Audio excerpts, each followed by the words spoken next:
The latest out of Russia, this occurred over the weekend, of course, Friday evening into Saturday and Sunday, where it looked like there may even be a war breaking out in Moscow.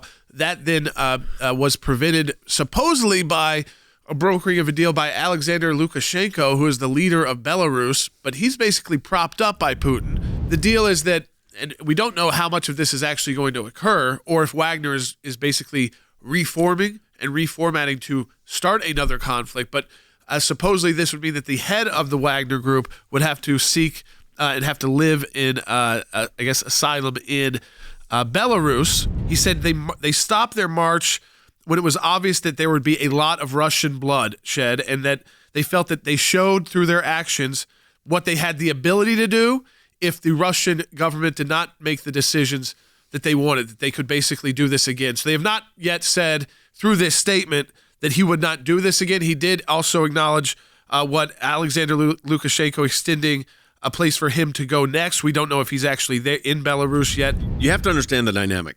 The idea that this group got 120 miles, basically, roughly, from Moscow is breathtaking, because the only reason that Russia's even able to fight in Ukraine right now is because of the Wagner troops. And these mercenaries, and like you say, this is not a good guy.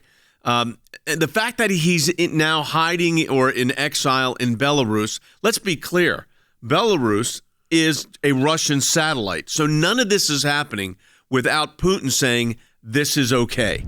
This may be a way out of the Ukraine situation, because if he doesn't have the Wagner troops, Putin can't compete. And he now has a domestic problem, and he could use that as a reason to get out. So who knows how much of this was orchestrated? Who knows how much of this was influenced also what's going on in the Middle East right now? Certainly there's a power struggle within the Russian military. The war in Ukraine is not going super well for the Russians. They thought they'd go in and crush it and get out. And that's not happening. So the Ukrainians are putting up a big fight. That's embarrassing for Putin. It's why Wagner, this private military group, is flexing its muscle. I think they're proud of the Russian tradition and they want to win. And so there's a power grab and a power shuffling going on within the Russian military. Look, that directly impacts Putin, whether he says that it does or not. When you can't have a winning military, when your military is wrestling with your leadership decisions, when there's conflict from the leaders saying you're not doing the right thing or we're not winning, I think that directly goes to Putin. But I never believed that this was going to be a huge crisis for Putin. I believed that he could always put it down fast. And that's exactly what he did. Most of the pundits were wrong. There's a lot of geopolitics at play in this as well, and that is the Chinese were concerned about the way the war between Russia and Ukraine is going.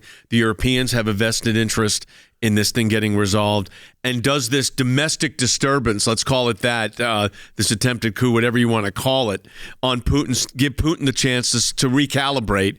In other words, does he get to recalibrate and say, you know what, we've got a domestic issue now. I'm going to pull out of Ukraine because I got to solve the situation here as a safety, as basically an exit ramp. I've wondered if that's what it is, or are some of the Middle East players at play in all this? When the Wagner Group turns around quickly and says, "Oh, nothing to see here," and we've solved it with President Putin, something is at play. I mean, Putin clearly cut some sort of a deal. And we don't know what that is, and we don't know how that will unfold. But clearly now, I think at the leadership level, there was an adjustment, and they're coming together to figure out now how to, fight for the greatness of Russia. And so I think we've got to watch it very closely and see how this unfolds. But I don't think it's over. I think that they're both going to want to follow through on whatever deal they cut. And sometimes these deals are cut and you're not really talking about the same thing. You're talking over each other. And for the moment, you feel like there is some sort of a resolution, but it remains to be seen if that holds.